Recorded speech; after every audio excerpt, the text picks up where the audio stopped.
영국 최고의 스텔스 전문가가 한국에 와서 무릎을 꿇었습니다. 30년간 영국 국방부와 유럽 최대 방산업체에서 스텔스 코팅을 연구한 사람이었죠. 세계 항공우주학회에서 그 위에는 이름 속을 모르는 사람이 없을 정도였습니다. 그런 그가 한국의 한 연구실에 들어서자마자 다리에 힘이 풀렸다고 합니다. 도대체 무엇을 본 걸까요? 그는 30년간 불가능하다고 해낸 믿었던 기술이었습니다. 미국도 포기했고 중국도 실패했으며 유럽 전체가 이론에 불과하다고 조롱했던 바로 그 기술이었죠. 그런데 한국의 젊은 연구자들이 해낸 겁니다. 하지만 진짜 충격적인 일은 따로 있었습니다. 이 영국 과학자는 단순히 놀란 것이 아니었습니다. 엠메르는 눈물을 흘렸습니다. 왜냐하면 한국 연구팀이 개발한 그 기술의 출발점이 바로 자신의 논문이었기 때문입니다. 40년 네스스런이는 세계가 무시하고 비웃었던 그의 이론을 한국만이 믿어준 것이었죠. 그리고 그 순간 그는 깨달았습니다. 자신이 30년간 붙잡고 있던 죄책감의 답이 한국에 있었다는 것을요. 도대체 한국이 무슨 마법을 부린 걸까요? 그리고 이 영국 과학자에게는 어떤 사연이 숨겨져 있는 걸까요? 그 놀라운 이야기 지금 바로 시작합니다. 안녕하세요. 저는 영국 옥스퍼드에서 소재공학을 가르치고 있는 마이클 셰퍼드라고 합니다. 올해 58살이 됐죠. 지금은 명의교수라는 한가한 직함을 달고 있지만 30년 전만 해도 저는 유럽 최대 방산업체 BAE 시스템즈의 수석 연구원이었습니다. 제 전공은 스텔스 코팅이었습니다. 전투기를 레이더에 보이지 않게 만드는 특수 소재를 개발하는 일이었죠. 젊은 시절에 저는 야망이 컸습니다. 미국의 F-22 랩터를 뛰어넘는 스텔스 기술을 만들겠다고 공언했으니까요. 하지만 현실은 냉혹했습니다. 스텔스 코팅의 가장 큰 문제는 균열이었습니다. 아무리 뛰어난 소재라도 전투기가 초음 속으로 비행하면 동체가 휘어지고 떨리게 됩니다. 그때마다 딱딱한 코팅에는 머리카락보다 가는 금이 갔죠. 그 미세한 균열 하나가 레이더에 잡히는 원인이 되는 겁니다. 저는 이 문제를 해결하기 위해 20년을 매달렸습니다. 유연한 스텔스 소재. 늘어나고 휘어져도 성능이 유지되는 꿈의 물질을 만들고 싶었죠. 2005년 저는 그 가능성을 담은 논문을 발표했습니다. 액체 금속을 활용한 유연 전도성 소재에 관한 이론이었습니다. 결과는 참담했습니다. 학계는 저를 비웃었죠. 몽상가라고 했습니다. 액체가 어떻게 코팅이 되느냐며 조롱했습니다. 미국 학회에서는 아예 발표 기회조차 주지 않았습니다. 그래도 저는 포기하지 않았습니다. 2019년까지 연구를 계속했죠. 하지만 그해 제 인생을 완전히 바꿔놓은 사건이 일어났습니다. 유로파이터 타이푼의 시험 비행 중 사고가 발생한 겁니다. 제가 개발한 스텔스 코팅의 균열 때문이었습니다. 저는 비행 전 그 균열을 발견했지만 괜찮을 거라고 판단했습니다. 조종사 로버트 밀러는 제 친구였습니다. 그는 저를 믿었습니다. 그리고 돌아오지 못했죠. 저는 그날 이후 연구실을 떠났습니다. 스텔스라는 단어만 들어도 가슴이 답답해졌습니다. 5년간 저는 그렇게 숨어 살았습니다. 그러다 2024년 어느 날 텔레비전에서 한국 카이스트의 뉴스를 보게 된 겁니다. 그날 저녁 BBC 뉴스에서 흘러나온 화면을 저는 아직도 잊을 수 없습니다. 한국의 젊은 연구자가 반투명한 액체를 손가락으로 느리고 있었죠. 12배까지 늘어나도 끊어지지 않는다고 했습니다. 그리고 그 소재가 전파를 흡수하는 스텔스 기능을 가졌다는 설명이 이어졌습니다. 저는 와인잔을 떨어뜨렸습니다. 30년간 불가능하다고 믿었던 것이 눈앞에서 실현되고 있었으니까요. 그것도 제가 2005년에 제시했던 바로 그 방식으로요. 그날 밤 저는 잠을 이루지 못했습니다. 새벽 4시에 컴퓨터 앞에 앉아 카이스트 박준혁 교수에게 이메일을 보냈죠. 솔직하게 썼습니다. 저는 당신들의 연구에 경의를 표하며 직접 보고 싶다고요. 노쇠한 전직 연구원의 마지막 소원이라고 덧붙였습니다. 답장은 이틀 만에 왔습니다. 박준혁 교수는 놀랍도록 정중했습니다. 언제든 오시라고 했죠. 오히려 제 방문을 영광으로 여긴다는 표현까지 썼습니다. 한국 사람들은 원래 이렇게 예의 바른 건지 의아했습니다. 문제는 집안이었습니다. 아내 엘리자베스는 제 한국행을 강하게 반대했습니다. 5년간 겨우 안정을 찾았는데 왜 또 그 세계로 돌아가려 하느냐는 거였죠. 아내의 말도 틀리지 않았습니다. 저는 로버트의 죽음 이후 심한 우울증을 앓았으니까요. 더 힘들었던 건 아들 제임스의 반응이었습니다. 제임스는 런던의 금융회사에서 일하고 있었는데 제 전화를 받지 않았습니다. 며칠 후에야 짧은 문자가 왔죠. 아버지는 항상 연구만 생각하셨잖아요. 이제 와서 뭘 바라시는 건지 모르겠다는 내용이었습니다. 그 말이 가슴에 박혔습니다. 제임스 말이 맞았습니다. 저는 늘 연구실에만 있었죠. 아들의 축구 경기에 한 번도 간 적이 없었습니다. 아내의 생일도 자주 잊었습니다. 로버트가 죽은 후에야 저는 가족 곁에 돌아왔지만 이미 벌어진 거리는 좁혀지지 않았습니다. 그래도 저는 한국행을 포기할 수 없었습니다.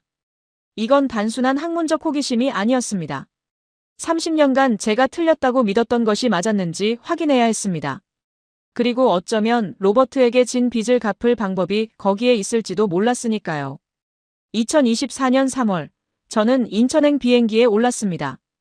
인천공항에 내린 순간, 저는 이상한 감정에 휩싸였습니다. 30년간 저는 미국과 유럽의 연구시설만 다녔습니다. 아시아는 처음이었죠.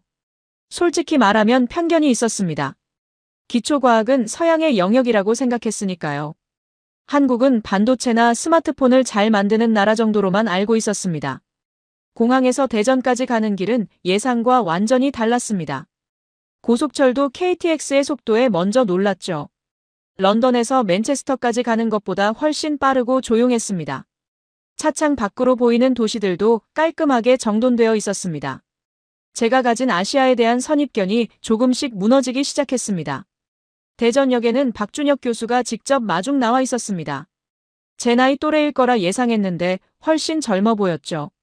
45이라고 했습니다. 그는 유창한 영어로 저를 환영했습니다. 그런데 더 놀라운 건 그의 태도였습니다. 세계적인 학자를 대하듯 저를 존경의 눈빛으로 바라보더군요. 저는 이미 학계에서 잊힌 사람인데 말입니다. 카이스트 캠퍼스는 상상 이상으로 현대적이었습니다.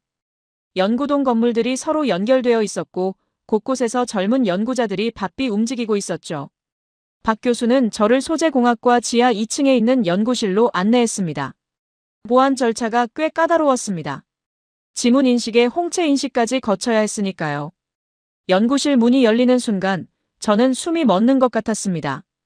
20여 명의 연구원들이 일제히 일어나 저에게 고개를 숙였습니다. 한국식 인사라고 했죠. 그 광경 자체도 인상적이었지만 제 시선은 연구실 중앙에 있는 실험대로 향했습니다. 거기에 제가 30년간 꿈꿔온 것이 있었습니다. 박 교수가 장갑을 끼고 작은 비커를 들어 올렸습니다. 안에는 은빛으로 반짝이는 액체가 담겨 있었죠. 갈륨 기반의 액체 금속 복합 잉크라고 설명했습니다. 그는 그 액체를 얇은 고분자 필름 위에 펴발랐습니다. 마치 버터를 바르듯 쉽게 펴졌죠. 몇 분 후 필름은 은빛 광택을 띠며 굳었습니다. 그 다음이 진짜 쇼였습니다. 박 교수가 그 필름의 양 끝을 잡고 천천히 당기기 시작했습니다. 필름은 늘어났습니다. 2배, 3배, 5배. 저는 눈을 의심했습니다. 기존의 전도성 소재들은 10에서 20%만 늘어나도 내부 회로가 끊어집니다. 그런데 이 소재는 12배까지 늘어나도 멀쩡했습니다. 저도 모르게 무릎에 힘이 풀렸습니다. 옆에 있던 의자를 붙잡고 겨우 버텼죠. 30년입니다. 30년간 저는 이게 불가능하다고 들었습니다. 미국 로키드 마틴의 엔지니어들이 비웃었습니다. 영국 왕립학회가 몽상이라고 했습니다. 중국은 복잡한 기계장치로 우회하려 했고 미국은 더 단단한 소재로 버티려 했습니다. 하지만 한국은 달랐습니다. 소재 자체의 물성을 바꿔버린 겁니다. 박 교수가 제 어깨를 잡았습니다. 괜찮으시냐고 물었죠. 저는 고개를 끄덕이며 간신히 대답했습니다. 이건 제가 2005년에 꿈꿨던 바로 그것이라고요. 박 교수는 미소를 지었습니다. 그리고 뜻밖의 말을 했습니다. 사실 저희 연구의 시작점이 교수님의 논문이었다고요. 그 순간 저는 아무 말도 할 수 없었습니다. 세계가 무시한 제 이론을 한국의 젊은 과학자들이 믿어줬다는 사실이 믿기지 않았으니까요. 하지만 기쁨도 잠시, 박 교수의 표정이 어두워졌습니다. 그는 저를 조용한 회의실로 데려갔습니다. 그리고 조심스럽게 말했죠. 미국 로키드 마틴에서 이 기술에 관심을 보이고 있다고요. 그것도 아주 적극적으로요. 제임스 헌터라는 부사장이 직접 접촉해왔다고 했습니다. 그 이름을 듣는 순간 저는 등골이 서늘해졌습니다. 헌터는 제가 잘 아는 사람이었습니다. 2019년 사고 이후 저를 가장 먼저 찾아와 입막음을 시도한 자였으니까요. 그는 스텔스 기술이 미국 밖으로 나가는 것을 극도로 경계하는 인물이었습니다. 한국에서의 첫날, 저는 희망과 불안을 동시에 안고 잠자리에 들었습니다. 카이스트에서의 사흘째 되던 날 아침, 예상치 못한 전화가 걸려왔습니다. 영국 번호였죠. 마다 보니 제임스 헌터였습니다. 그의 목소리는 여전히 차갑고 계산적이었습니다. 오랜만이라는 인사 한마디 없이 바로 본론으로 들어갔죠. 셰퍼드 박사 한국에 계시다면서요. 좋은 연구시설을 보고 계시겠군요. 그는 마치 제 행적을 모두 알고 있다는 듯이 말했습니다. 저는 불쾌했지만 내색하지 않았습니다. 그렇습니다. 좋은 연구를 보고 있다고 대답했죠. 헌터는 단도직입적이었습니다. 그 기술을 미국으로 가져오는데 협력해달라고 했습니다. 제 명성이면 가능하다고요. 한국 연구팀이 저를 신뢰하고 있으니 제가 다리 역할을 해달라는 것이었습니다. 물론 적절한 보상이 따를 거라고 덧붙였습니다. 저는 코웃음을 쳤습니다. 보상이라고요? 2019년에도 같은 말을 하셨죠. 그때는 입막음 돈이었고 이번에는 기술 탈취의 대가인 겁니까? 헌터는 잠시 침묵했습니다. 그리고 목소리를 낮췄죠. 박사님, 감정적으로 나오지 마십시오. 이건 국가 안보의 문제입니다. 스텔스 기술은 미국이 주도해야 합니다. 한국이 이 분야에서 앞서 나가면 동북아 군사 균형이 흔들립니다. 그건 미국에게도 영국에게도 좋지 않은 일이에요. 저는 그의 논리가 얼마나 허술한지 잘 알고 있었습니다. 한국은 미국의 동맹국입니다. 게다가 이 기술은 한국 연구자들이 독자적으로 개발한 것이었죠. 그걸 빼앗아오라는 건 명백한 기술 절도였습니다. 거절하겠습니다. 저는 단호하게 말했습니다. 헌터의 목소리가 싸늘해졌습니다. 박사님, 신중하게 생각하십시오. 당신의 과거는 아직 완전히 묻히지 않았습니다. 2019년 사고 보고서 당신이 균열을 알면서도 비행을 승인했다는 내용이 있습니다. 그게 공개되면 어떻게 될까요? 협박이었습니다. 노골적인 협박이었죠. 하지만 저는 물러서지 않았습니다. 그 보고서가 공개되면 저만 곤란해지는 게 아닐 겁니다. BAE 시스템즈의 안전관리 부실도 드러날 테니까요. 그리고 당신네 록히드 마틴이 그 기술을 사려고 했던 것도요. 전화기 너머로 헌터가 이를 가는 소리가 들리는 것 같았습니다. 좋습니다. 박사님이 그렇게 나오신다면 저희도 방법이 있습니다. 한국에서 좋은 시간 보내십시오. 통화가 끊어졌습니다. 저는 한동안 전화기를 멍하니 바라봤습니다. 손이 떨리고 있었죠.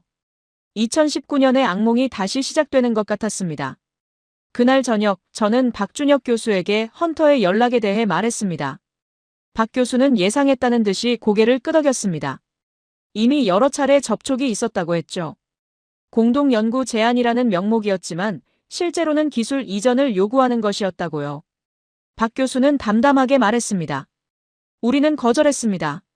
이건 한국의 기술이고 한국에서 발전시킬 겁니다. 미국이 반도체를 견제하듯 이 분야도 견제하겠죠. 하지만 우리는 이미 그런 압박에 익숙합니다. 그의 말투에는 단단한 자신감이 있었습니다. 저는 그 순간 한국이라는 나라를 다시 보게 됐습니다. 반도체 전쟁에서 미국의 압박을 버텨낸 나라. 메모리 시장을 장악하고 이제는 시스템 반도체까지 넘보는 나라. 그런 나라가 스텔스 소재 분야에서도 독자 기술을 개발한 것이었습니다. 하지만 걱정이 앞섰습니다. 헌터는 절대 쉽게 물러설 사람이 아니었으니까요. 그는 목적을 위해서라면 수단을 가리지 않는 자였습니다. 저는 박 교수에게 조심하라고 당부했습니다. 헌터는 학계와 언론을 움직일 수 있는 인맥을 가지고 있다고요. 박 교수는 걱정 마시라며 미소를 지었습니다. 우리에게는 기술이 있습니다. 그리고 교수님이 계시잖아요. 그 말에 저는 씁쓸한 웃음을 지었습니다.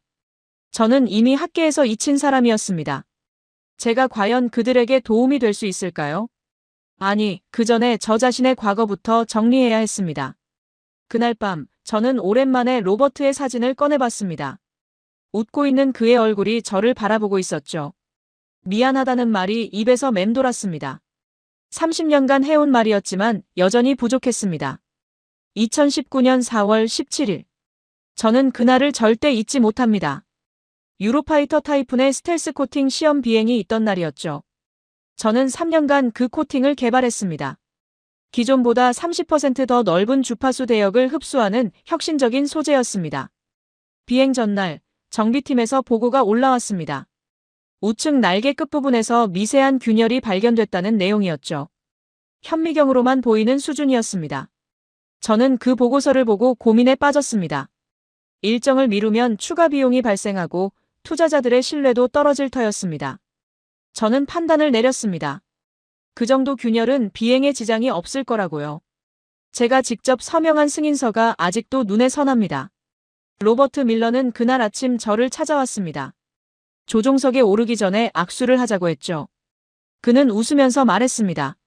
자네 코팅 덕분에 내가 유령이 되는 거야. 레이더에 안 잡히는 유령 말이야. 저도 웃었습니다. 조심해서 다녀오라고 했죠. 그게 마지막 대화였습니다. 비행 시작 47분 후 관제실에 비상 신호가 떴습니다. 로버트가 급기동을 하는 순간 기체 외피가 일부 벗겨지면서 공력 불안정이 발생한 겁니다. 그는 탈출을 시도했지만 고도가 너무 낮았습니다. 낙하산이 펴지기도 전에 지면과 충돌했죠. 사고 조사 결과 원인은 스텔스 코팅의 균열이었습니다. 제가 무시했던 바로 그 균열이요. 고속 비행 중 미세한 금이 확대되면서 코팅 일부가 떨어져 나갔고 그것이 연쇄적인 구조 손상을 일으킨 것이었습니다. 저는 재판을 받지 않았습니다. BAE 시스템즈가 합의를 주선했고 보고서는 기밀로 분류됐죠. 하지만 저는 스스로를 용서할 수 없었습니다. 사표를 냈습니다. 그리고 5년간 아무것도 하지 않았습니다. 한국에 온 후로 그 기억이 더 자주 떠올랐습니다. 카이스트 연구실에서 유연한 소재를 볼 때마다 생각했죠. 만약 이 기술이 5년 전에 있었다면 로버트는 죽지 않았을 거라고요. 균열이 생겨도 소재가 늘어나서 버텼을 테니까요. 그러던 어느 날 영국에서 편지 한 통이 도착했습니다. 로버트의 동생 토마스 밀러가 보낸 것이었죠. 저는 떨리는 손으로 봉투를 뜯었습니다. 편지 내용은 예상과 달랐습니다. 토마스는 저를 원망하지 않는다고 썼습니다. 형은 조종사였고 위험을 알면서도 그 일을 사랑했다고요. 그리고 형이 남긴 유품을 정리하다가 메모 한 장을 발견했다고 했습니다. 편지와 함께 동봉된 메모를 펼쳤습니다. 로버트의 필체였죠. 짧은 문장이 적혀 있었습니다. 마이클의 연구는 틀리지 않았다. 균열 문제만 해결되면 언젠가 반드시 성공할 것이다. 그날이 오면 내가 첫 번째 시험 조종사가 되고 싶다. 눈물이 쏟아졌습니다. 멈출 수가 없었습니다. 로버트는 저를 원망하지 않았던 겁니다. 오히려 제 연구를 믿고 있었죠. 그런데 저는 5년간 도망만 쳤습니다. 그가 믿어준 연구를 포기한 채로요. 한참을 울고 나서 저는 결심했습니다. 더 이상 도망치지 않겠다고요. 한국의 젊은 연구자들이 제가 포기한 꿈을 이뤄냈습니다. 그들 곁에서 제가 할 수 있는 일을 하겠다고요. 그것이 로버트에 대한 속죄이자 그를 향한 답례일 테니까요. 토마스에게 답장을 썼습니다. 형의 메모를 보내줘서 고맙다고요. 그리고 지금 한국에서 형이 믿어준 그 기술이 실현되고 있다고 전했습니다. 언젠가 직접 만나서 이야기하고 싶다고도 썼죠. 그날 밤 오랜만에 편안하게 잠들 수 있었습니다. 카이스트에서 보낸 시간이 2주를 넘어가면서 저는 한국 사람들의 특별함을 느끼기 시작했습니다. 그 중에서도 김서연 박사와의 만남은 제게 깊은 인상을 남겼죠. 서연 박사는 32세의 젊은 연구원이었습니다. 박준혁 교수팀에서 액체 금속의 표면 처리를 담당하고 있었죠. 처음 만났을 때 그녀는 무척 수줍어했습니다. 영어가 완벽하지 않다며 사과부터 했으니까요. 하지만 연구 이야기가 시작되자 완전히 다른 사람이 됐습니다. 그녀는 초음파를 이용해 액체 금속을 마이크로 단위로 쪼개는 과정을 설명했습니다. 눈이 반짝거렸죠. 손짓까지 써가며 열정적으로 이야기하는 모습이 젊은 시절의 저를 떠올리게 했습니다. 저도 저렇게 순수했던 시절이 있었구나 싶었죠. 서연 박사는 제 2005년 논문을 여러 번 읽었다고 했습니다. 대학원생 때 처음 접했는데 그때부터 유연한 전도성 소재에 관심을 가졌다고요. 세계가 무시한 논문을 한국의 대학원생이 소중히 읽고 있었다니. 그 사실이 저를 부끄럽게 만들었습니다. 저는 포기했는데 이 젊은 연구자는 믿고 있었으니까요. 대학원생 이도현도 빼놓을 수 없는 인물이었습니다.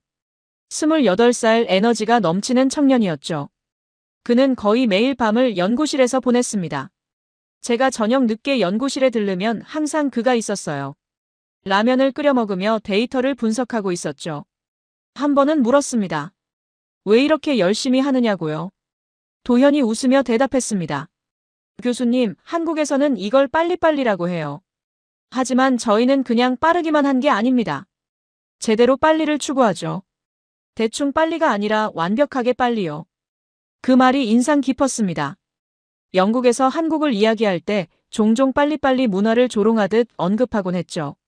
조급하고 성급하다는 뉘앙스로요. 하지만 직접 와서 보니 달랐습니다. 그들은 빠르면서도 정확했습니다. 속도와 품질을 동시에 추구하는 것이었죠. 숙소 문제도 특별한 경험이었습니다. 처음에는 학교 게스트하우스에 머물 예정이었는데 박 교수가 다른 곳을 추천했습니다. 학교 근처에서 하숙을 치는 한미영이라는 분의 집이었죠.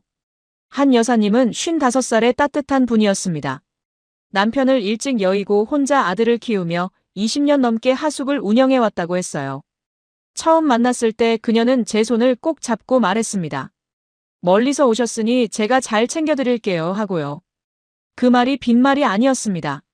매일 아침 한식 밥상이 차려졌습니다. 된장찌개, 계란말이, 김치, 나물 반찬들. 저는 한식이 입에 맞을지 걱정했는데 먹으면 먹을수록 중독되는 맛이었죠. 특히 한 여사님이 직접 담근 김치는 처음에는 너무 매웠지만 일주일이 지나자 없으면 허전할 정도가 됐습니다. 한 여사님은 영어를 거의 못했습니다. 저도 한국어를 못했고요. 하지만 이상하게 대화가 됐습니다. 손짓, 표정, 그리고 스마트폰 번역기를 섞어가며 이야기를 나눴죠. 그녀는 제가 힘들어 보이는 날이면 말없이 식혜를 한 잔 내밀곤 했습니다. 달콤하고 시원한 음료였는데 마시면 마음이 편안해졌어요. 박 교수가 이것을 정이라고 설명해줬습니다. 한국 특유의 정서라고요. 그냥 친절함과는 다른 것이라고 했습니다. 상대방을 가족처럼 여기는 마음이라고요. 처음에는 이해가 안 됐습니다. 저는 그들에게 아무것도 해준 게 없는데 왜 이렇게 잘해주는 걸까요? 하지만 시간이 지나면서 알게 됐습니다. 그들은 대가를 바라지 않았습니다. 그냥 사람이니까 멀리서 왔으니까 힘들어 보이니까. 그것만으로 충분한 이유가 됐죠. 이기적이고 계산적인 학계에서 30년을 보낸 저에게 그런 순수한 호의는 낯설면서도 감동적이었습니다. 이 사람들과 함께라면 뭔가 해낼 수 있을 것 같았습니다. 로버트가 믿어준 그 꿈을 완성할 수 있을 것 같았죠. 헌터는 예상대로 가만히 있지 않았습니다. 그의 첫 번째 공격은 영국 학계를 통해 시작됐죠. 저를 완전히 무너뜨리려는 계획이 얼마나 치밀했는지 나중에야 알게 됐습니다.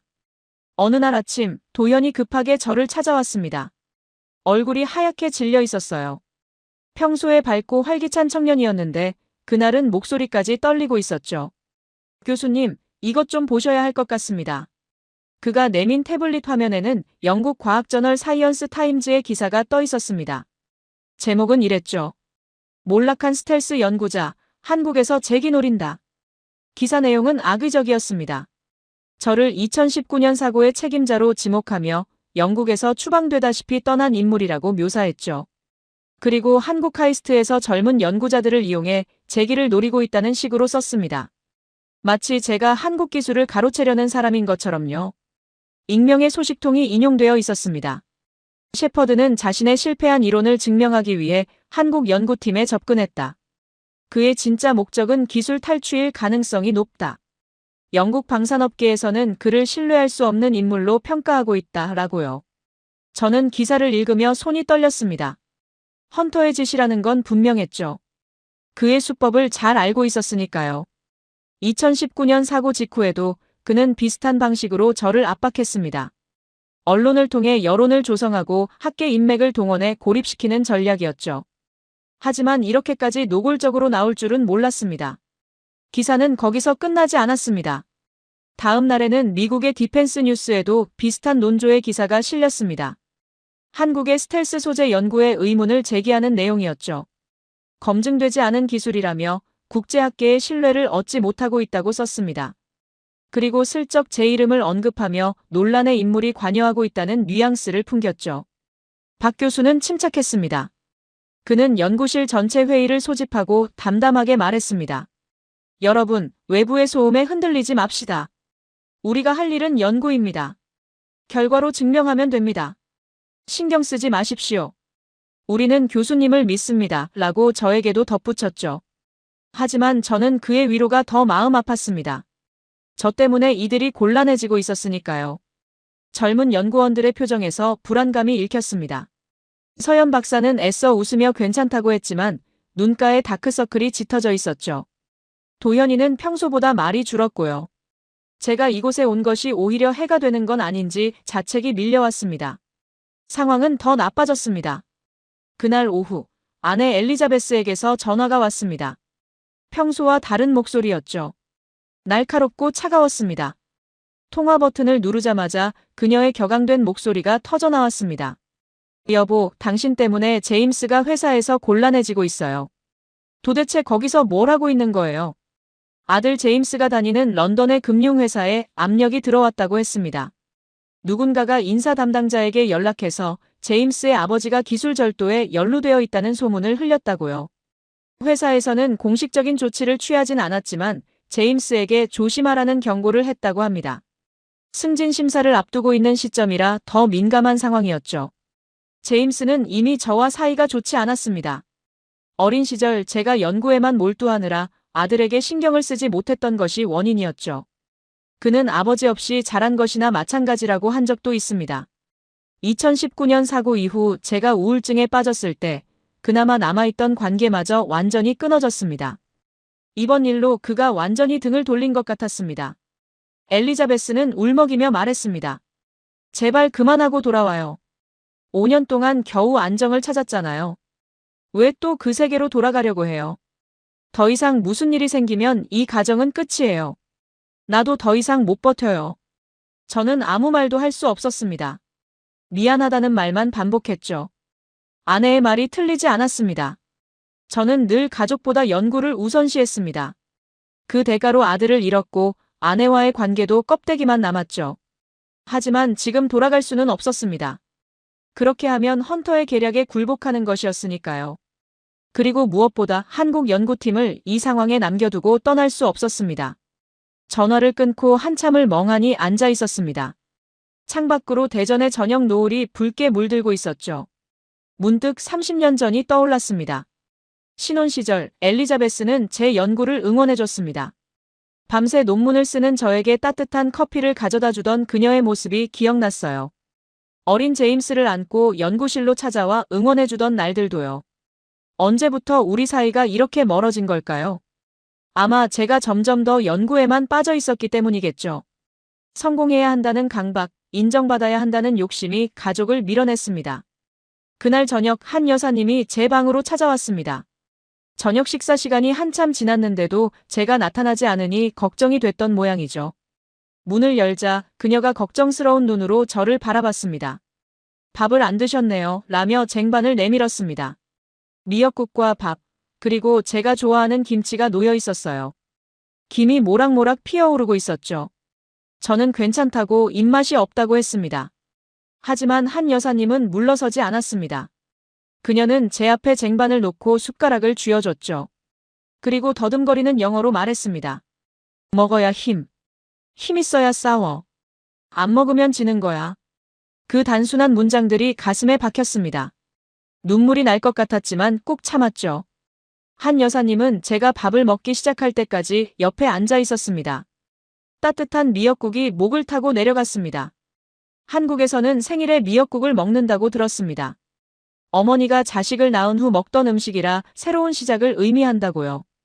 그날은 제 생일도 아니었지만 왠지 새로 태어난 것 같은 기분이 들었어요. 먹고 나니 정말 힘이 났습니다. 배가 따뜻해지자 머리도 맑아졌죠. 그래요, 싸워야죠. 도망치면 안 됩니다. 로버트도 박준혁도 이 젊은 연구자들도 저를 믿고 있으니까요. 밤늦게 박 교수에게 연락했습니다. 내일 대응 방안을 논의하자고요. 제가 직접 반박 성명을 내겠다고 했습니다. 숨지 않겠다고요. 박 교수는 잠시 침묵하더니 말했습니다. 알겠습니다, 교수님. 함께 싸우겠습니다. 내일 아침 팀 전체와 회의하시죠. 전화를 끊고 창밖을 바라봤습니다.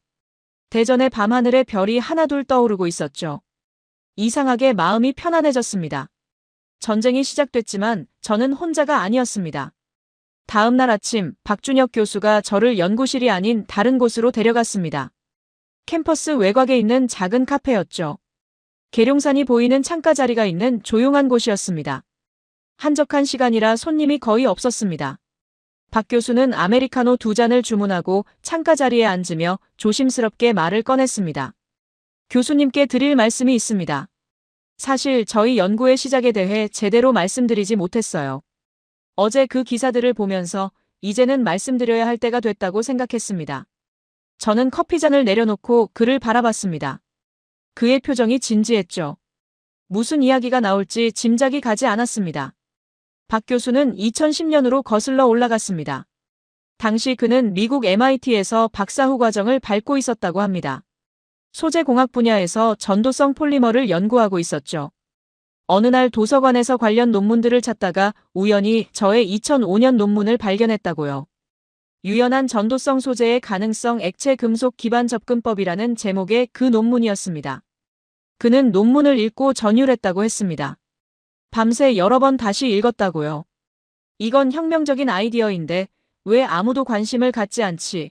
왜 인용 횟수가 이렇게 적지? 하고 의아해했다고 합니다. 당시 지도교수에게 물었더니 코웃음을 치더랍니다. 마이클 셰퍼드? 영국에서 한때 잘 나가던 사람이지. 하지만 저 논문은 이론만 거창하고 실현 가능성은 없어. 액체 금속이 어떻게 코팅이 되겠어? 몽상가의 헛소리야 라고요. MIT의 다른 교수들도 비슷한 반응이었다고 합니다. 어떤 교수는 대놓고 비웃었고 어떤 교수는 시간 낭비하지 말라고 충고했다고요. 학계의 주류 의견은 명확했습니다. 액체 금속 기반 스텔스 소재는 불가능하다는 것이었죠. 하지만 박 교수는 포기하지 않았습니다. 그는 저와 같은 직감을 가지고 있었던 겁니다. 이론적으로 가능하다면 방법이 있을 거라고 믿었죠. 한국에 돌아온 후 2012년에 카이스트의 자리를 잡고 제 논문을 기반으로 연구를 시작했다고 합니다. 처음 5년간은 실패의 연속이었다고요. 액체 금속은 표면 장력이 너무 높아서 도저히 펴바를 수가 없었습니다. 물방울처럼 뭉쳐버렸죠. 수백 번의 실험이 모두 실패했습니다.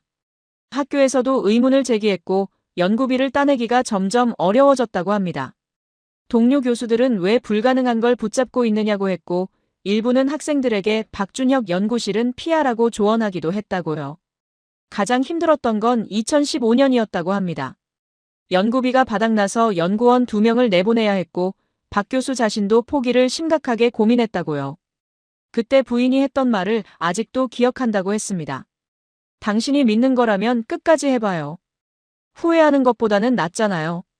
박 교수는 커피를 한 모금 마시며 잠시 말을 멈췄습니다. 창밖으로 계룡산의 능선이 아침 햇살에 빛나고 있었죠. 그는 다시 입을 열었습니다. 그때 저를 버티게 해준 게 교수님의 논문이었습니다. 지치고 포기하고 싶을 때마다 그 논문을 다시 읽었어요. 마이클 셰퍼드라는 사람이 세계의 조롱을 감수하면서도 이 이론을 발표했는데 나는 왜 못 버티나? 그런 생각을 했죠. 저는 말을 잃었습니다. 세계가 비웃고 무시한 저의 논문을 이 사람은 14년간 믿고 있었던 겁니다. 저조차 포기한 꿈을 말이죠. 저는 2019년 사고 이후 모든 것을 놓았습니다. 연구도 꿈도 자존심도요. 그런데 지구 반대편에서 한 과학자가 제 이론을 붙잡고 고군분투하고 있었던 겁니다. 박 교수는 계속했습니다. 돌파구는 2020년에 찾았다고요. 2019년에 새로 합류한 김서연 박사가 결정적인 아이디어를 냈다고 합니다.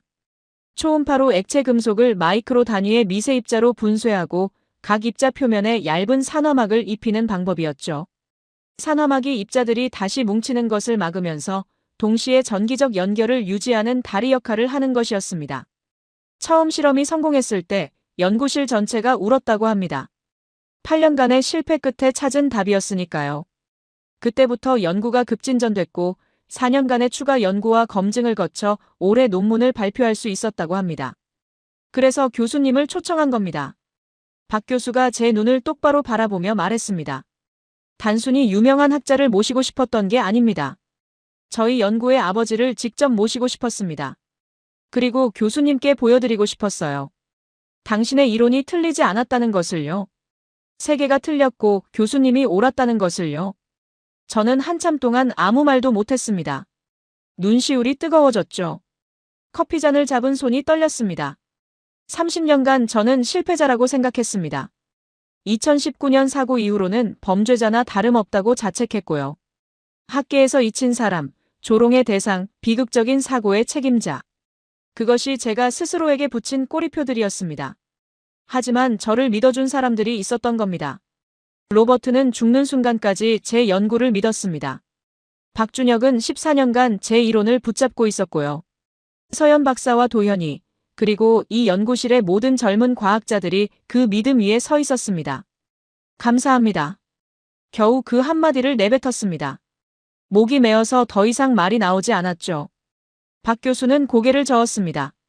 감사드려야 할 쪽은 저희입니다. 교수님의 선구적인 연구가 없었다면 저희도 시작하지 못했을 거예요. 저희는 교수님의 어깨 위에 서 있는 겁니다. 카페를 나서면서 저는 결심했습니다. 이제 진짜 싸워야겠다고요. 헌터의 방해 공작에 맞서야 했습니다. 제 명예를 위해서가 아니라 저를 믿어준 사람들을 위해서요. 로버트를 위해서, 박준혁을 위해서, 그리고 이 기술이 세상을 바꿀 수 있다고 믿는 모든 사람들을 위해서요. 박 교수에게 제안했습니다. 국제소재공학 컨퍼런스가 다음 달 서울에서 열린다면서요.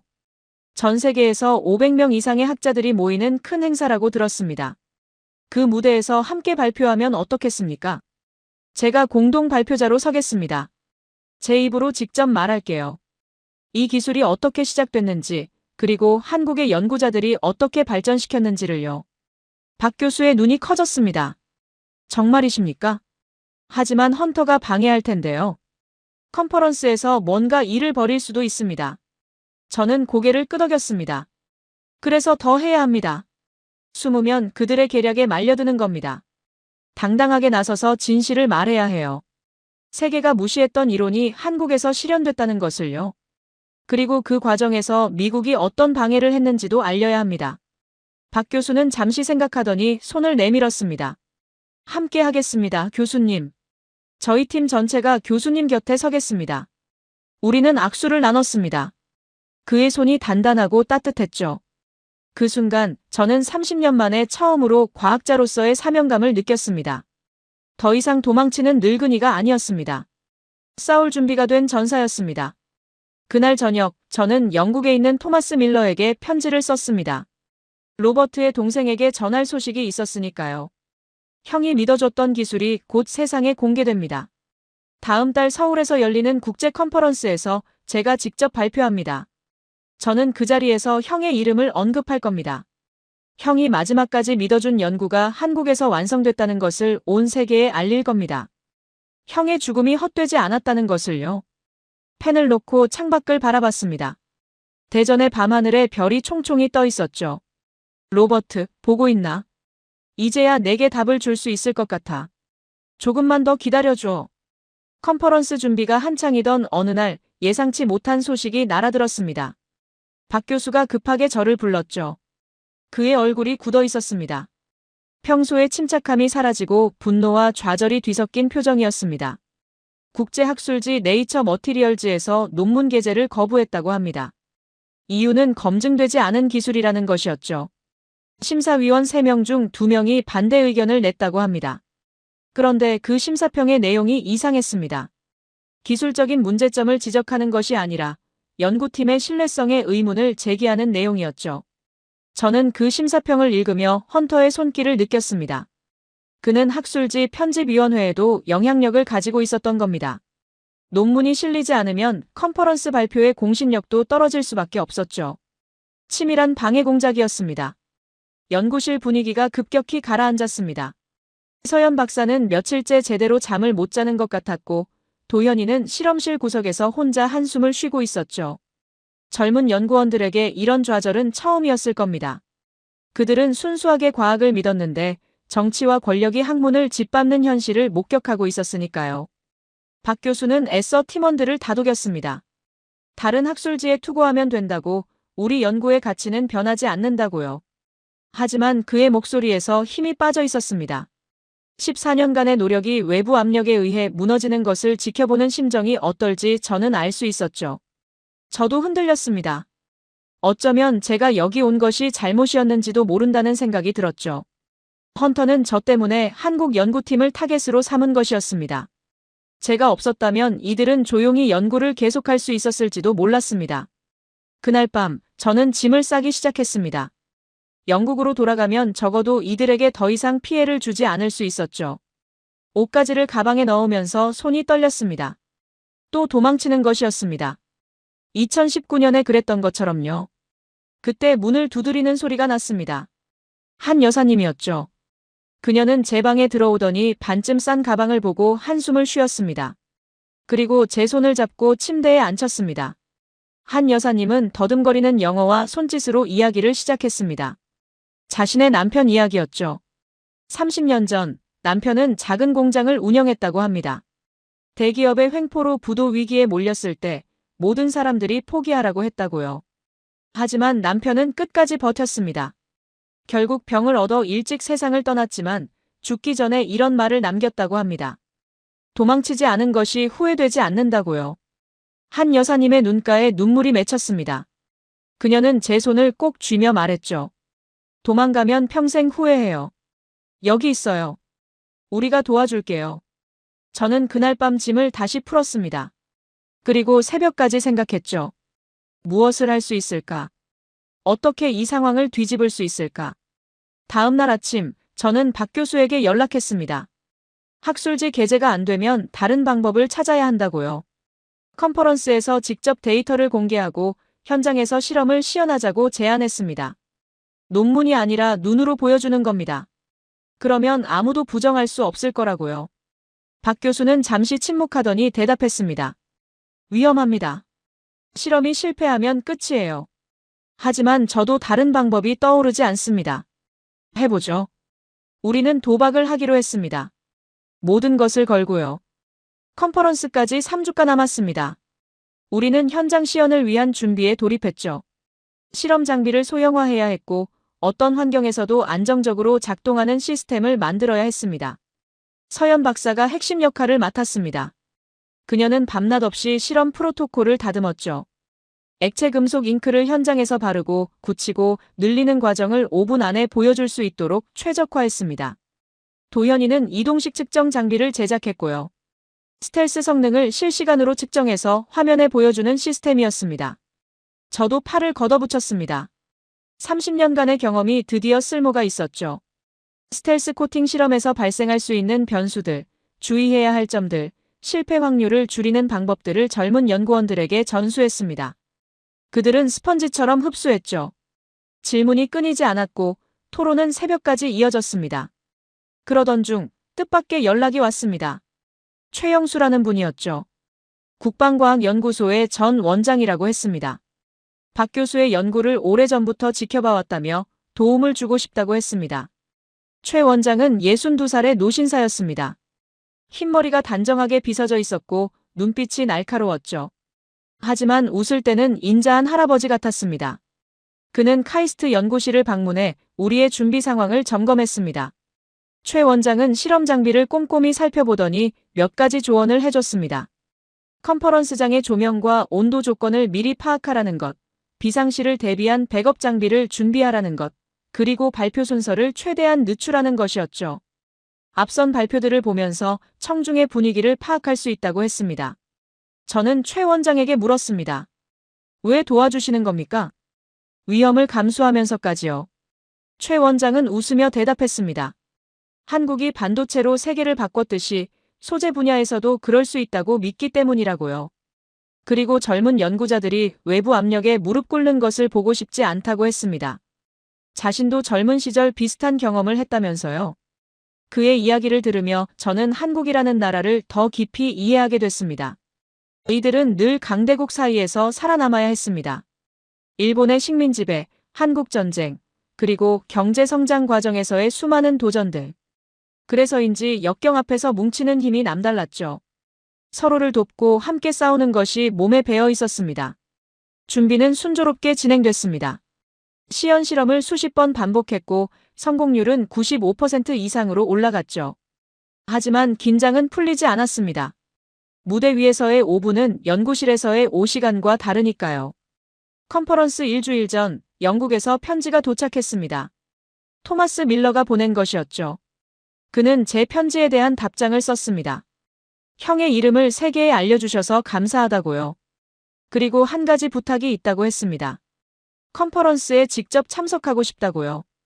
형이 믿었던 기술이 세상에 공개되는 순간을 직접 보고 싶다고 했습니다. 저는 눈시울이 뜨거워졌습니다. 로버트의 동생이 한국까지 온다니요. 그것은 로버트 자신이 오는 것이나 마찬가지였습니다. 즉시 답장을 보냈죠. 환영한다고 꼭 오라고요. 컨퍼런스까지 7일. 모든 준비가 끝났습니다. 이제 무대에 오르는 것만 남았죠. 컨퍼런스 사흘 전 예상치 못한 소식이 전해졌습니다. 카이스트 연구팀이 극한 환경 테스트에서 완벽한 결과를 얻어낸 겁니다. 영하 40도에서 영상 50도까지 액체 금속 잉크의 물성이 전혀 변하지 않았습니다. 이것은 단순한 성공 이상의 의미가 있었습니다. 2019년 제가 개발한 스텔스 코팅이 실패한 이유가 바로 온도 변화였거든요. 고고도의 극저온에서 코팅이 수축하면서 균열이 생긴 것이었죠. 하지만 한국의 액체 금속 잉크는 그 문제를 완벽히 해결했습니다. 서현 박사가 데이터를 보여주며 흥분에 차서 설명했습니다. 산화막이 입자들을 보호하면서 동시에 유연성을 유지시켜준다고요. 온도가 변해도 입자들이 자유롭게 위치를 조정하기 때문에 균열이 생기지 않는다고 했습니다. 제가 30년간 꿈꾸던 해답이 거기 있었죠. 저는 그 데이터를 한참 동안 바라봤습니다. 만약 이 기술이 5년 전에 있었다면 로버트는 죽지 않았을 겁니다. 그 생각이 머릿속을 떠나지 않았죠. 기쁨과 슬픔이 동시에 밀려왔습니다. 하지만 기뻐할 시간이 없었습니다. 그날 저녁 충격적인 정보가 입수됐죠. 헌터가 직접 컨퍼런스에 참석한다는 소식이었습니다. 그것도 혼자가 아니라 록히드 마틴의 법무팀과 함께요. 최 원장이 정보를 전해줬습니다. 헌터는 컨퍼런스 현장에서 우리 발표를 저지할 계획이라고요. 기술 유출 의혹을 제기하거나 특허 침해 소송을 예고하는 방식일 가능성이 높다고 했습니다. 발표 중간에 끼어들어 분위기를 흐트러뜨리는 전략이었죠. 연구팀 분위기가 다시 어두워졌습니다. 도현이가 물었죠. 어떻게 해야 합니까? 발표를 포기해야 할까요? 박 교수가 단호하게 고개를 저었습니다. 포기는 없다고요. 우리는 준비됐고 기술은 완벽하다고 했습니다. 다만 헌터의 방해에 대비해야 한다고요. 저는 잠시 생각한 후 제안을 했습니다. 헌터가 원하는 것은 우리를 수세에 몰아넣는 것이라고요. 그럼 우리는 반대로 선제 공격을 해야 합니다. 발표 서두에서 먼저 모든 것을 공개하는 겁니다. 제 과거도 2019년 사고도 그리고 이 기술이 어떻게 시작됐는지도요. 숨길 것이 없으면 공격받을 것도 없습니다. 박 교수가 우려를 표했습니다. 교수님의 과거를 공개하면 역효과가 날 수 있다고요. 저는 고개를 저었습니다. 어차피 헌터가 폭로할 겁니다. 그럼 우리가 먼저 말하는 게 낫죠. 솔직함은 무기가 될 수 있습니다. 최 원장이 동의했습니다. 셰퍼드 교수의 말이 맞다고요. 진실을 먼저 말하면 상대방의 무기를 빼앗는 것이라고 했습니다. 그날 밤 저는 발표 원고를 다시 썼습니다. 제 이야기를 담았죠. 30년간의 꿈, 실패, 죄책감, 그리고 한국에서 찾은 희망. 모든 것을 솔직하게 쓰려고 노력했습니다. 펜을 들고 있는 손이 떨렸지만 이것이 맞는 길이라는 확신이 있었습니다. 새벽이 되어서야 원고가 완성됐습니다. 창밖으로 동이 트고 있었죠. 컨퍼런스까지 이틀. 마지막 전투가 다가오고 있었습니다. 컨퍼런스 전날 서울 코엑스 컨벤션 센터로 이동했습니다. 발표장을 미리 점검하기 위해서였죠. 거대한 홀에 500개가 넘는 좌석이 배치되어 있었습니다. 무대 위에는 대형 스크린이 설치되어 있었고 최첨단 음향 시설이 갖춰져 있었습니다. 서현 박사와 도현이가 시연 장비를 설치했습니다. 무대 한쪽에 실험대를 배치하고 측정 장비를 연결했죠. 리허설을 3번 진행했습니다. 모든 과정이 완벽하게 작동했습니다. 하지만 저는 불안했습니다. 헌터가 무슨 수를 쓸지 예측할 수 없었으니까요. 최 원장이 보안 인력을 배치해줬지만 그것만으로는 부족했습니다. 그날 저녁 뜻밖의 손님이 호텔로 찾아왔습니다. 토마스 밀러였죠. 로버트의 동생이 정말로 한국까지 온 겁니다. 토마스는 로버트와 닮아 있었습니다. 같은 갈색 머리카락, 같은 깊은 눈동자. 그를 보는 순간 가슴이 먹먹해졌죠. 마치 로버트가 돌아온 것 같았으니까요. 토마스가 먼저 손을 내밀었습니다. 드디어 직접 뵙네요, 라며 미소를 지었죠. 그의 눈에는 원망이 없었습니다. 오히려 따뜻함이 느껴졌습니다. 우리는 호텔 로비에서 오랜 시간 이야기를 나눴습니다. 토마스는 형의 어린 시절 이야기를 들려줬죠. 로버트가 어렸을 때부터 비행기를 좋아했다는 것, 종이 비행기를 접어서 누구보다 멀리 날렸다는 것, 조종사가 되겠다는 꿈을 한 번도 포기하지 않았다는 것. 그리고 토마스는 형이 저에 대해 자주 이야기했다고 말했습니다. 마이클 셰퍼드는 천재야. 언젠가 세상을 바꿀 사람이야. 내가 그의 비행기를 조종하게 되면 정말 영광일 거야, 라고 했다고요. 저는 고개를 숙였습니다. 미안합니다. 제가 더 신중했어야 했습니다. 그 균열을 무시하지 말았어야 했어요. 토마스가 제 어깨를 잡았습니다. 박사님, 형은 박사님을 원망하지 않았어요. 저도 마찬가지입니다. 사고는 누구의 잘못도 아니에요. 형은 위험을 알면서도 그 일을 사랑했습니다. 그게 형의 선택이었어요. 눈물이 흘렀습니다. 5년간 붙잡고 있던 죄책감이 조금씩 녹아내리는 것 같았죠. 토마스가 말을 이었습니다. 내일 발표 형도 보고 싶어 할 거예요. 형이 믿었던 기술이 완성되는 순간이니까요. 저는 형을 대신해서 지켜보려고 왔습니다. 저는 그의 손을 꼭 잡았습니다. 감사합니다. 꼭 성공하겠습니다. 그날 밤 호텔 방에서 발표 리허설을 마지막으로 한 번 더 했습니다. 거울 앞에 서서 원고를 읽었죠. 목소리가 떨리지 않도록, 감정이 넘치지 않도록 연습했습니다. 창밖으로 서울의 야경이 반짝이고 있었습니다. 한강 위로 다리들이 불빛을 밝히고 있었죠. 아름다운 도시였습니다. 이 나라의 젊은 과학자들이 제 꿈을 이어받아 완성했습니다. 그리고 내일 그 성과를 세계에 알릴 겁니다. 로버트, 지켜봐줘. 이번에는 도망치지 않을게.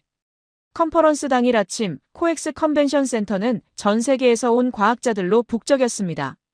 500명이 넘는 참가자들이 등록을 하고 있었죠. 미국, 유럽, 일본, 중국 등 세계 각국의 소재공학 전문가들이 모인 자리였습니다. 저는 박 교수, 서연 박사, 도현이와 함께 발표장에 들어섰습니다. 무대 뒤편에서 마지막 점검을 했죠. 실험 장비는 완벽하게 작동하고 있었고 슬라이드도 준비돼 있었습니다. 그때 최 원장이 급히 다가왔습니다. 얼굴이 굳어 있었죠. 헌터가 왔다고 속삭였습니다. 그것도 혼자가 아니라 10명이 넘는 수행원을 데리고요. 그 중에는 변호사로 보이는 사람들도 있었습니다. 저는 발표장 입구 쪽을 바라봤습니다.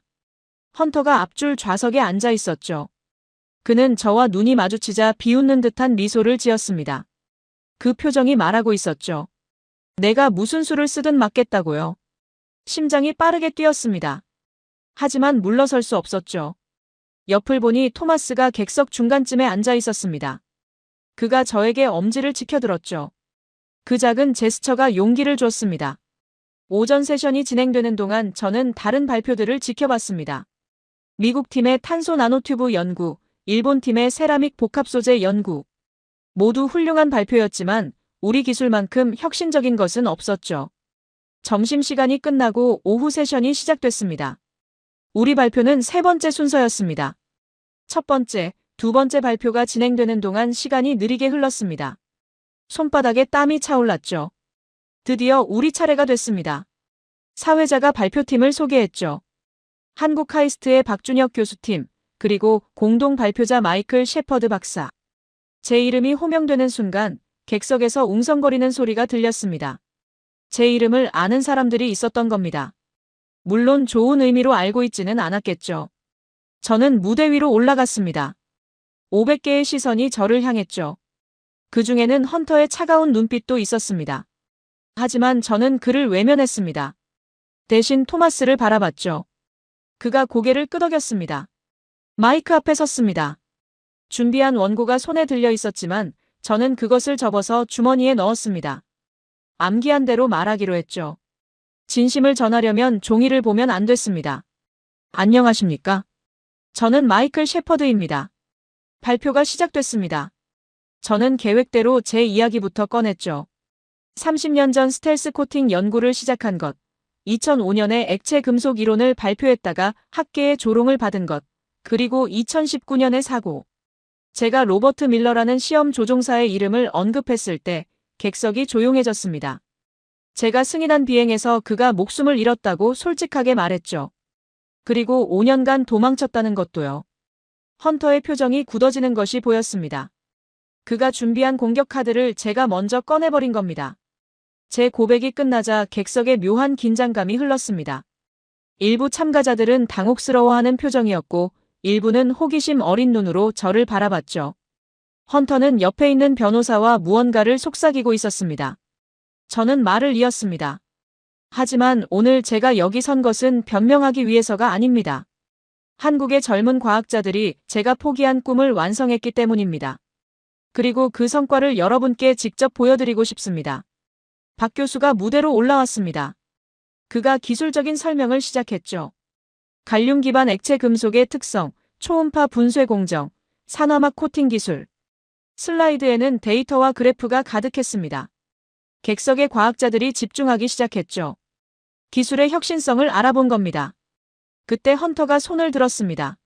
사회자가 질문 시간은 발표 후에 있다고 했지만 그는 아랑곳하지 않았죠. 잠깐요, 중요한 문제가 있습니다. 라며 자리에서 일어났습니다. 객석이 술렁였습니다. 헌터는 또렷한 목소리로 말했죠. 이 기술에 대한 미국 정부의 우려가 있습니다. 기술 유출 가능성과 특허 침해 의혹이 제기되고 있어요. 이 발표는 중단되어야 합니다. 박 교수의 얼굴이 굳어졌습니다. 서현 박사가 불안한 눈으로 저를 바라봤죠. 객석에서 웅성거리는 소리가 커졌습니다. 저는 선택의 순간에 서 있었습니다. 물러서면 안전하지만 모든 것이 끝납니다. 맞서면 위험하지만 진실을 말할 수 있죠. 저는 마이크를 잡고 헌터를 똑바로 바라봤습니다. 헌터 부사장님, 기술 유출이라고 하셨습니까? 하지만 이 기술은 처음부터 한국에서 독자적으로 개발된 것입니다. 미국의 기술이 아니에요. 유출될 것 자체가 없습니다. 헌터의 눈이 가늘어졌습니다. 셰퍼드 박사, 당신의 2005년 논문이 기반이 됐다고 하지 않았습니까? 그건 영국에서 작성된 것이에요. 저는 고개를 끄덕였습니다. 맞습니다. 제 논문이 시작점이었죠. 하지만 그 논문은 공개적으로 발표된 학술 자료입니다. 누구나 읽을 수 있어요. 그리고 한국 연구팀은 제 이론을 발전시킨 게 아니라 완전히 새로운 방법으로 실현했습니다. 이것은 그들의 독자적인 성과입니다. 헌터가 반박하려 했지만 저는 말을 이었습니다.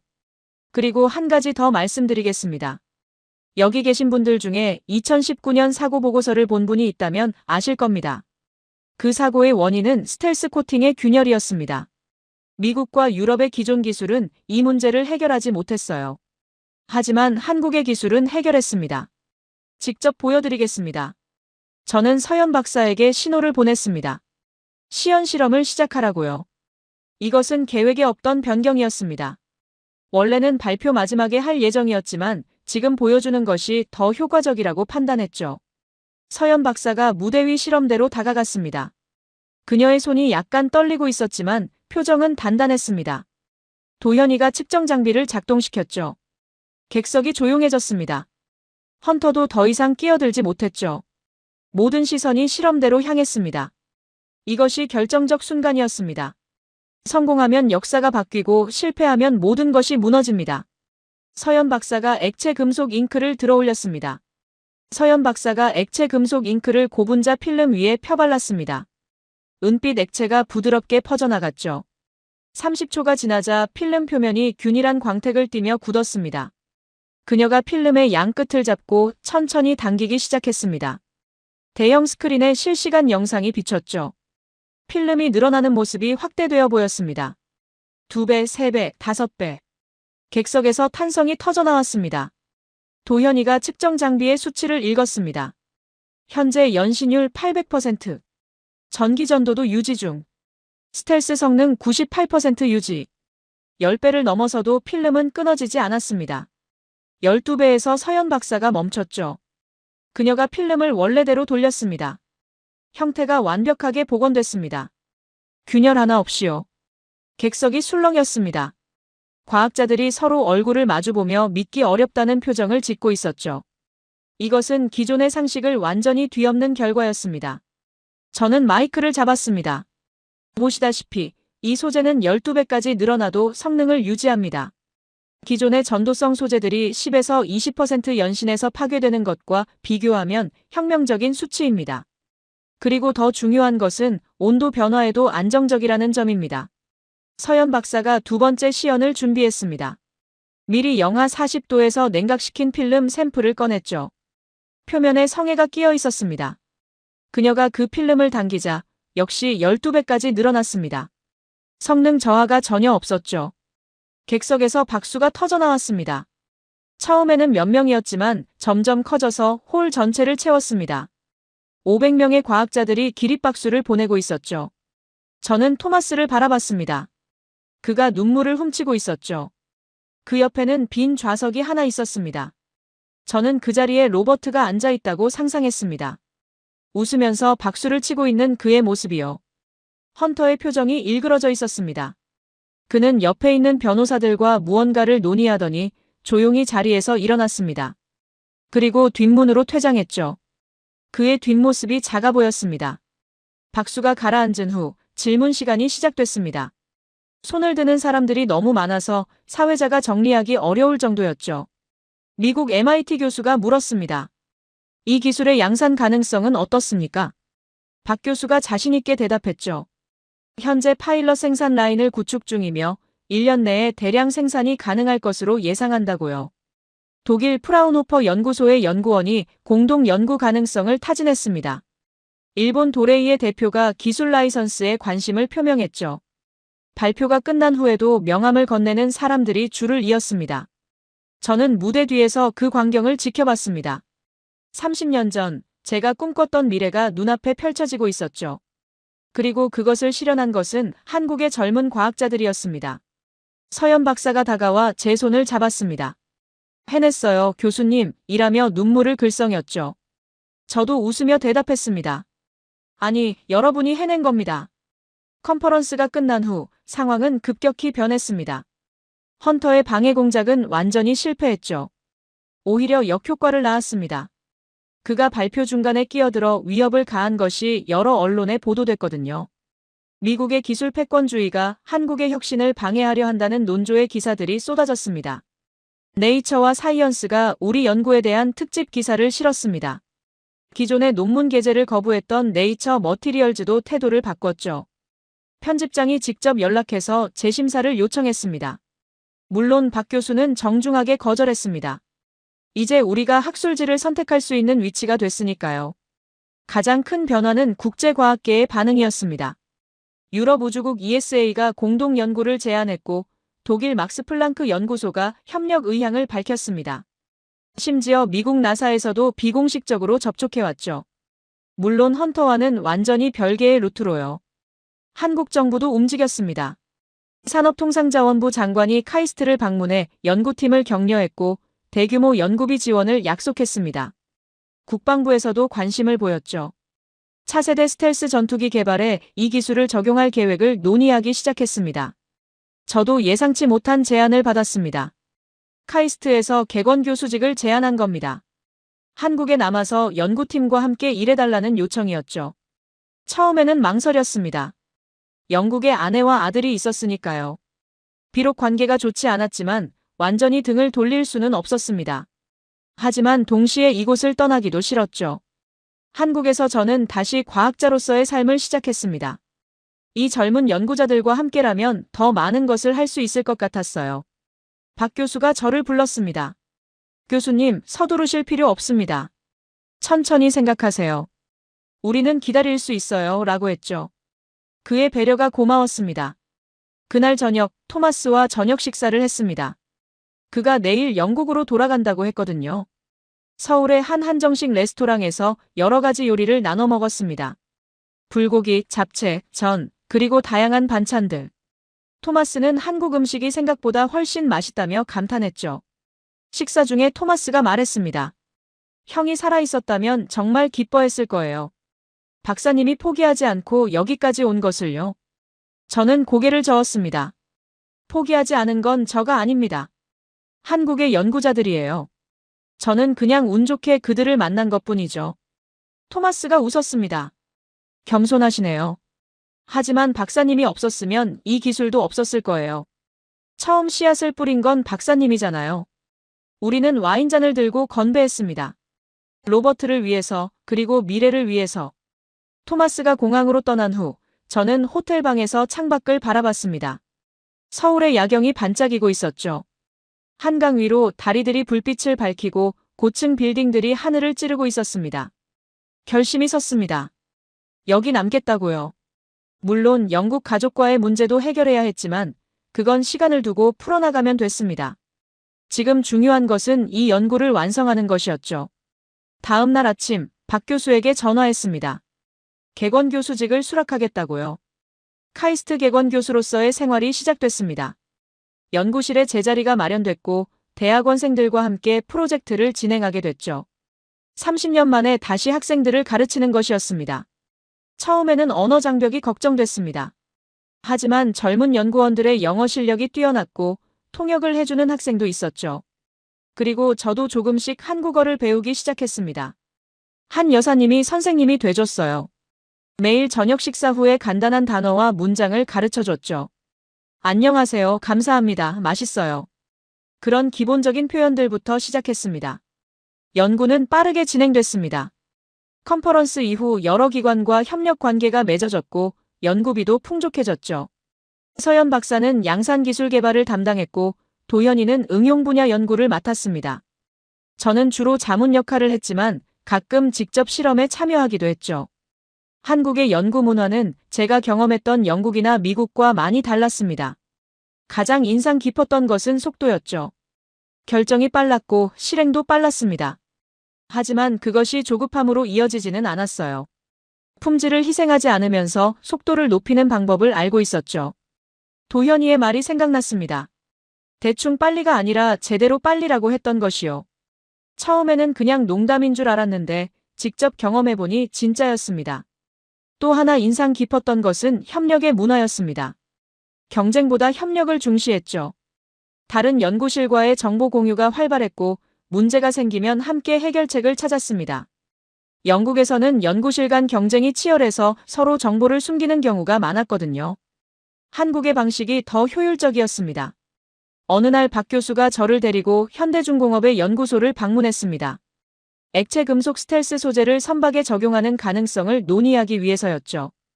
연구소 관계자들은 놀라울 정도로 열린 자세를 보여줬습니다. 기술 자체뿐 아니라 우리 연구팀의 비전에도 관심을 가졌죠. 회의가 끝난 후 연구소장이 저에게 말했습니다. 한국은 조선 강국입니다. 이제 스텔스 기술까지 갖추면 군함 시장에서도 경쟁력을 가질 수 있어요. 셰퍼드 교수님이 한국에 와주셔서 정말 감사합니다. 저는 고개를 저었습니다. 감사할 것은 제 쪽이라고요. 한국이 제게 두 번째 기회를 주었다고 했습니다. 그날 저녁 숙소로 돌아오는 길에 박 교수가 말했습니다. 교수님, 한국이 어떤 나라인지 아십니까? 저는 대답을 기다렸습니다. 박 교수가 말을 이었습니다. 우리는 자원이 없는 나라입니다. 땅도 좁고 인구도 많지 않죠. 하지만 우리에게는 사람이 있습니다. 열심히 배우고 끈기 있게 노력하는 사람들이요. 반도체도 그렇게 만들었고 자동차도 배도 그렇게 만들었습니다. 이 스텔스 소재도 마찬가지예요. 저는 그 말에 깊이 공감했습니다. 한국의 진정한 경쟁력은 기술이 아니라 사람이었습니다. 불굴의 의지와 협력의 정신.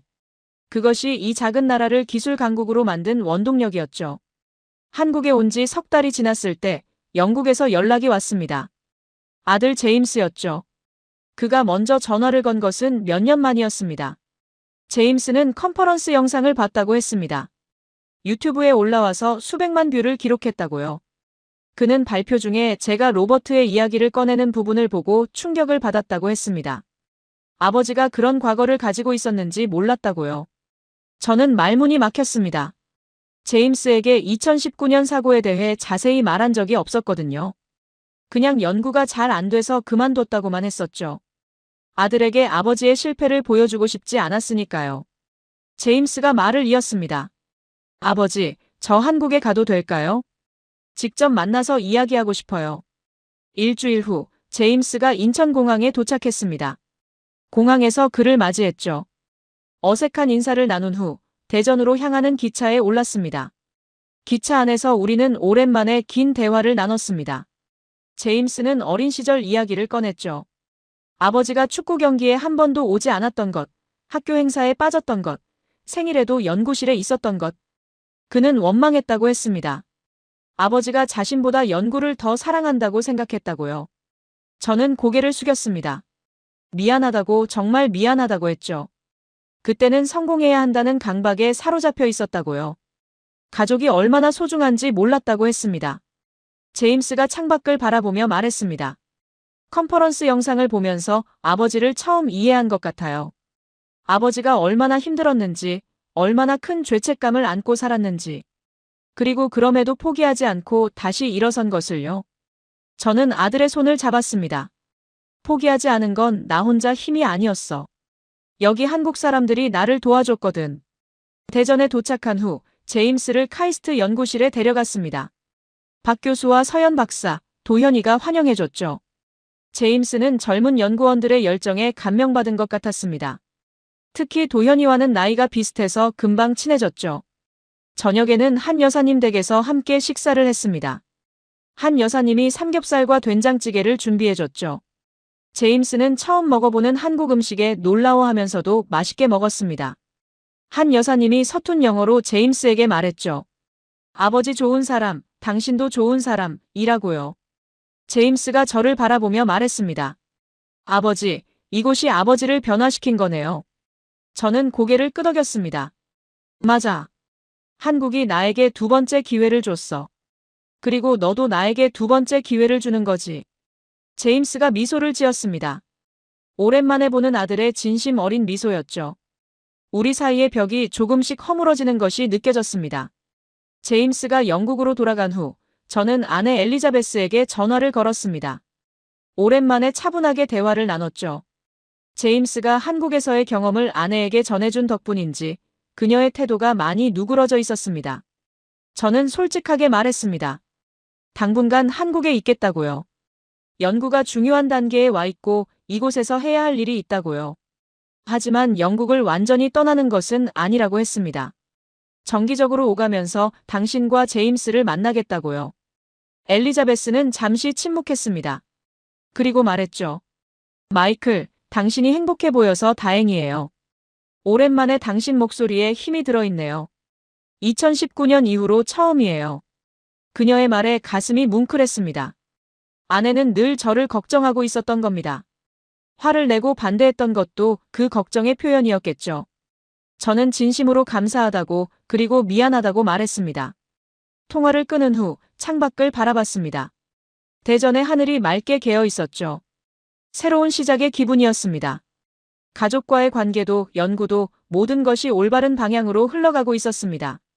그 즈음 중요한 소식이 전해졌습니다. 한국 정부가 차세대 스텔스 전투기 개발 프로젝트를 발표한 겁니다. 국산 전투기 KF-21의 후속 기종에 액체 금속 스텔스 소재를 적용하기로 결정했다고요. 카이스트 연구팀이 핵심 기술 파트너로 선정됐습니다.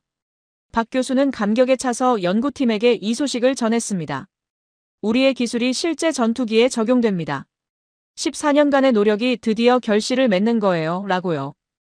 연구원들이 환호성을 질렀죠.